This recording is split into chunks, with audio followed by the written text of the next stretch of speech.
Fala aí pessoal, tudo bem? Tá começando aqui mais um vídeo. Dessa vez eu vou falar sobre futebol, mais precisamente sobre a Libertadores da América de 2023.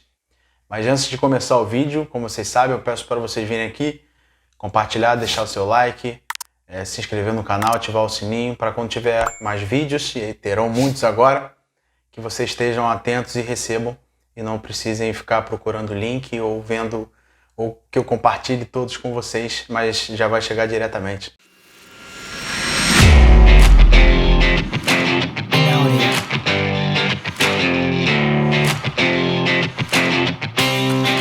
A fase de grupos da Libertadores da América 2023 foi sorteada na última segunda-feira, dia 27 de março. E nesse vídeo aqui eu vou tentar de alguma maneira trazer, analisar um pouco o que vai ser a fase de grupos, os grupos, principalmente dos brasileiros, analisando cada equipe, os melhores jogadores, os jogadores de destaque de cada uma e o que os times podem ter de perigo. Sim, todos os times que eu vou comentar aqui, de alguma forma eu assisti a algum jogo ou analisei, ouvi análise sobre, pesquisei, então não é nada tirado da minha cabeça. É claro que eu posso errar em algumas coisas e isso é normal, até porque quando a bola rola a gente sabe que a gente sabe que futebol realmente nos surpreende. Mas isso aqui é tudo feito em base de análise e não é nada da minha cabeça, né? Não é só achismo, tem muito estudo por trás. Então, por acaso, eu espero que há surpresas na fase de grupo, não me xinguem, não me culpem, é algo do esporte. Eu só estou tentando aqui trazer o que pode acontecer no grupo, nos grupos, mas a gente nunca sabe de nada no final das coisas, né? Começando pelo grupo A, que é o grupo do atual campeão, o Flamengo. O Flamengo enfrenta o Alcas, o Racing e o Nublense. O Flamengo, ele é amplo favorito para o grupo, mas é bom prestar atenção, porque apesar do Flamengo não viver um grande momento, isso até tem melhorado, né, nos últimos jogos, principalmente na primeira decisão na final contra o Fluminense do Campeonato Carioca, mas o Flamengo ainda está em reforma, digamos assim, e o time tem que prestar bastante atenção, principalmente no Racing, que é a segunda força no grupo, é o campeão de 1967 e chega para tentar o seu segundo título. É um trabalho muito bom do Fernando Gago, que também foi um grande jogador, mas eu acho que o Racing ainda não consegue incomodar muito o Flamengo. Vai tentar tirar uns pontos, principalmente em Avejaneda, mas é bem provável que a primeira vaga fique com o Flamengo. Alguns destaques do time do Racing é o seu goleiro, Gabriel Arias, Sigali, Cardona, Alt e o próprio Paulo Guerreiro, que jogou no Flamengo. O Racing é um time muito bom e ainda teve perdas bastante importantes, principalmente do seu antigo centroavante, o Copete, que foi para a MLS, e o Carlos Alcaraz, que foi para o Southampton. São jogadores que faziam muito barulho e não é à toa que foram embora. O Alcas é um time que eu particularmente não conhecia, é o atual campeão equatoriano, e tem um jogador Otero, que é o mais conhecido, se eu não me engano, do time, e tem uma altitude de 2.850 metros, que faz muita diferença. Não é a maior, longe, mas ainda faz diferença. O Nublense é um time chileno que é limitado, mas acabou ficando em segundo no campeonato chileno. Então, eu acho que o time vai brigar para ser a quarta força. Nem para a Sul-Americana deve conseguir brigar direito. Partindo para o grupo B, o grupo do Nacional, Internacional, Metropolitanos e Independente Medellín. O Nacional é um time que sofre algumas temporadas já, não consegue ser o mesmo na Libertadores, principalmente se pararmos para ver antigamente, né? Principalmente com a saída do Luis Soares para o Grêmio. Perdeu muita força, muito poder de fogo. É um time que não compete a grande nível há algum tempo e empilha participações ruins. Destaque-se o goleiro Rocher, que jogou a última Copa do Mundo de 2022, o Gaston Pereira, Zabala e Emanuel Gigliotti, ex-jogador do Independente, do Boca Juniors, um muito bom centroavante, já veterano. Eu não consigo ver muitos problemas de verdade para o Internacional nessa chave. Eu acho que a maior dificuldade do Inter, não só na Libertadores, como na temporada, é ser aquele time sólido que foi em 2022. Um time que sofria poucos gols, no Beira-Rio era muito forte e era muito competitivo e muito competente. Ainda não conseguiu ser o mesmo e isso é difícil porque a Libertadores cobra um preço grande em termos de regularidade.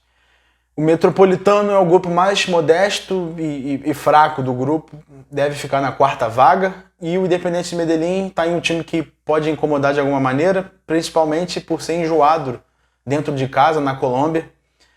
Deve brigar para tirar pontos do Inter e do Nacional, mas no máximo briga para ser o segundo colocado com o Nacional. Fora isso, é bem capaz que vá para a Sul-Americana. O grupo C, o grupo do Palmeiras, tem Palmeiras, Barcelona, Bolívar e Cerro Porteño. Mais uma vez o Palmeiras se dá bem em chaves, né? Mas é importante dizer que das últimas chaves que pegou em Libertadores, essa é a mais chatinha. Mas também está longe do Palmeiras sofrer nela, ao que tudo indica, né? O Barcelona ele compete, mas é um time que tem sido pouco organizado.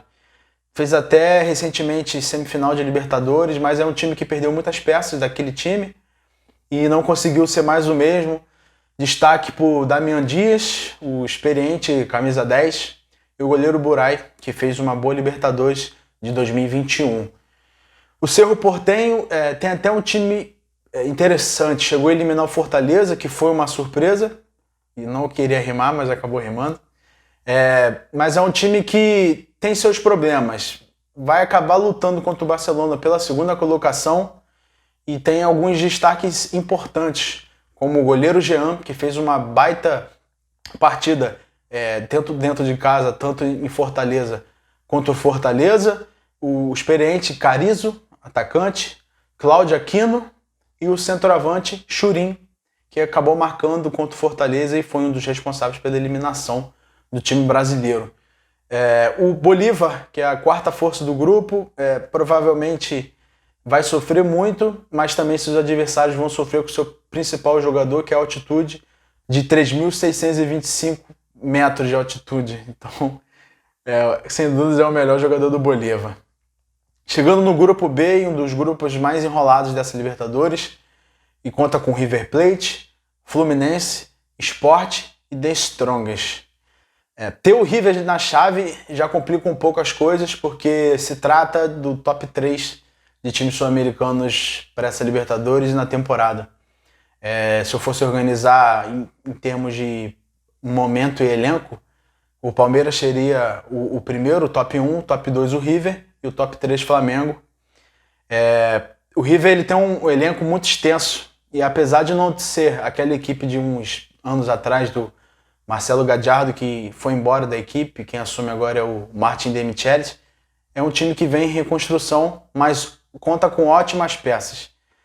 Destaques, são vários, não dá para pontuar todos, mas é o goleiro Armani, recém-campeão da Copa do Mundo pela Argentina em 2022, o Enzo Pérez, Nico de la Cruz, o Nacho, que acabou de voltar do Atlético Mineiro, o Borja, Rondon, Ezequiel Barco.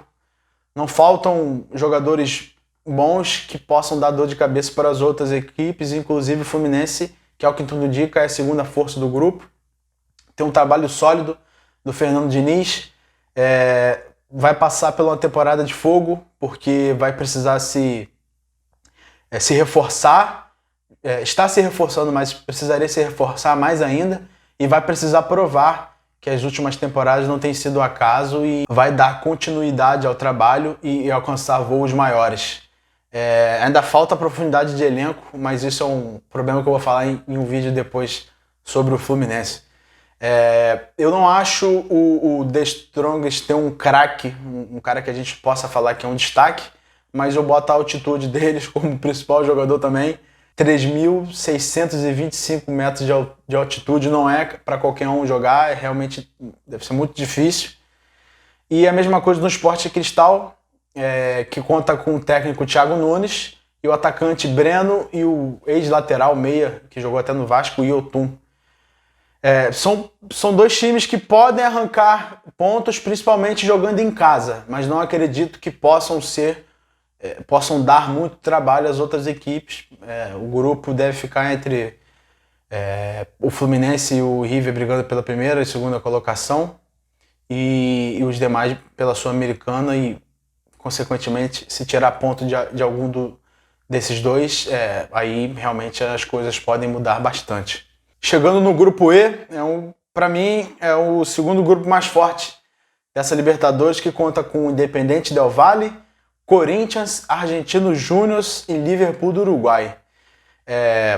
Essa chave fica ainda mais enjoada muito pelo Corinthians, que não vive grande momento, também não passa pelo momento muito ruim, mas a eliminação precoce do Campeonato Paulista acendeu algumas luzes lá de preocupação. O Del Valle é um dos times mais enjoados dessa Libertadores, é o que tudo indica, e vem numa crescente. É o time que vem incomodando brasileiros ao longo desses últimos anos, principalmente agora temos exemplo que acabou vencendo o Flamengo. Então é um time que tem alguns destaques, são poucos, o coletivo é melhor, digamos assim. O zagueiro Carabarral, um bom zagueiro. O Faravelli, o segundo volante, que foi muito pesquisado aqui no Brasil, mas acabou ficando. E o meio atacante Sonorsa, que inclusive teve uma passagem pelo Fluminense e pelo Corinthians. O Argentinos Júnior é o terceiro time que vai brigar no grupo. Tem um ótimo trabalho com o Gabriel Milito, um time bem organizado, que é difícil vencer na Argentina. E pode ser que dê trabalho, o time perdeu algumas peças importantes, mas ainda conta com alguns destaques que podem ajudar em muito a equipe. Um deles é o Kevin McAllister, irmão do Alex McAllister, que foi campeão pela Argentina e também na Copa de 2022. Frederico Redondo e o Gabriel Ávalos, que é um centroavante fazedor de gol, como a gente gosta de dizer. O Liverpool de Uruguai tem um time limitado, mas tenta competir de alguma maneira. Tem um dos principais nomes do meio de campo e novos sul-americanos do momento, Fabrício Dias, que é um jogador que já faz hora extra no clube, já era para ter partido para um clube melhor, mas aí tem tudo também para despontar e vemos a qualidade dele. Chegando no grupo F, o grupo de Boca Juniors, Colo-Colo, Monagas e Deportivo Pereira. Tá em um time que tem a cara da Libertadores, né? O Boca Juniors, mas desde 2020 que não faz uma competição ao nível Boca Juniors.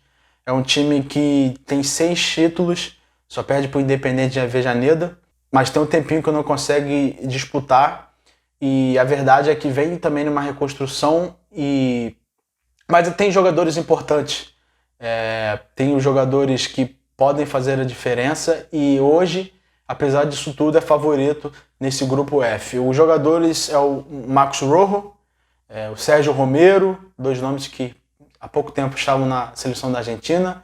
Alan Varela, de olho nesse volante, que é muito bom de bola, camisa 5. O Romero, que é o irmão do Romero que voltou para o Corinthians. O Vidia e o Benedetto, Pipa Benedetto, que é um centroavante que também gosta de fazer seus gols, apesar de não viver seu melhor momento. Colo-Colo é um time que provavelmente ficará com a segunda posição. Tem alguns bons nomes, mas é uma equipe bem mediana, mas pela fraqueza do grupo, eu acho que não deve ter muitos problemas para ficar com a segunda vaga. O Monagas e o Deportivo Pereira devem brigar para ir para a Sul-Americana, ou só se o Boca Juniors e o Colo-Colo derem vacilos, perderem pontos, que aí a coisa pode mudar de figura. Partindo para o penúltimo grupo, o grupo G de Atlético Paranaense, Libertad, Alianza Lima e Atlético Mineiro. Esse é o grupo mais equilibrado, por ter 3 times bem competitivos. Os brasileiros vão duelar contra o Libertad pelas 2 vagas, e realmente o bicho vai pegar, porque é uma chave bem complicadinha. O Libertad tem vários veteranos bons e tem alguns jogadores de média idade também que são bons e tem alguns destaques. É um time equilibrado, podemos dizer que é um time equilibrado. Os destaques são Martin Silva, que é o experiente goleiro, jogou pelo Vasco, Barbosa, zagueiro que jogou no Independente, Ribeiro jogou pelo Grêmio, Vidalba, Roque Santa Cruz, que tem seus 41 anos já, e o outro experientíssimo Cardoso, centroavante. Esse joga mais em relação à quantidade de minutos do que o Santa Cruz, que joga muito pouco hoje. O Alianza Lima, provavelmente ele vai tentar tirar pontos das outras 3 equipes, mas é bem provável que fique com a 4ª vaga. Mas também é muito bom ficar de olho, porque é uma equipe que tem algum nome na Libertadores, participa direto e pode ser que venha atrapalhar de alguma maneira. Partindo para o Grupo H, que conta com Olímpia, Atlético Nacional, Melgar e Patronato da Argentina. O Olímpia é o time paraguaio com mais participações e o único com títulos. Ao total são 3 e é um time muito experiente em Libertadores, muito cascudo, sabe jogar esse torneio. O seu estádio favorece muito Defensores del Chaco e tem tudo para passar para as oitavas, coisa que não acontece há algum tempinho. E esse vai ser o objetivo do Olímpia para essa Libertadores. Seu destaque é o Alcaraz, zagueiro de 40 anos com passagem pela Premier League. Ortiz, que é um ótimo camisa 5, um volante muito bom. Alejandro Silva, experiente, que já jogou inclusive a final de 2013 contra o Galo pelo próprio Olímpia. E o Derlis Gonzalez, que tem passagem pelo Santos e é um bom jogador, muito rápido. O Atlético Nacional é um time mais tradicional da Colômbia, tem 2 títulos e é a segunda força do grupo. Os destaques, o zagueiro experiente Zapata, que inclusive jogou no Milan, e o Pabon, também experiente atacante.